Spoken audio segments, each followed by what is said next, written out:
Start घ्यायचा आहे. Start काय करायचे, 100 मीटरचा स्टार्ट घेताना कमी बोलणं पाहिजे.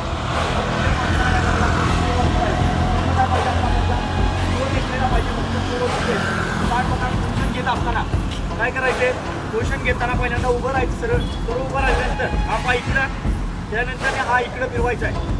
त्यानंतर टोची पोझिशन पाहिजे, हा पाठचा पाय फोल्ड, पुढचा पाय थोडासा फोल्ड. त्यानंतर हे पोझिशनमध्ये थांबायचे. या पोझिशनमध्ये थांबल्यानंतर हाताची मुवमेंट बघा, हात राहायचा आपल्याला पूर्ण खोललं पाहिजे. हात काय करायचे, पूर्ण बोलायचा आहे. हा ज्यावेळेस तुम्ही हात पूर्ण बोलाल, हात पूर्ण स्विंग होईल, त्यावेळेस काय भेटणार तुम्हाला, 5 मध्ये स्टार्ट भेटणार. काय भेटणार आहे, 5 मध्ये. उरी ध्यास फक्त विजयाचा, जयकार मातृभूमीचा. उरी ध्यास फक्त विजयाचा, जयकार मातृभूमीचा. तिमिरातुनी नेत्याकडे दे स्वातंत्र्याची वाट आम्हाला. जिजीर जिजीर जिजीर जिजीर जिजीर जिजीर जिजीर जिजीर जिजीर जिजीर जिजीर जिजीर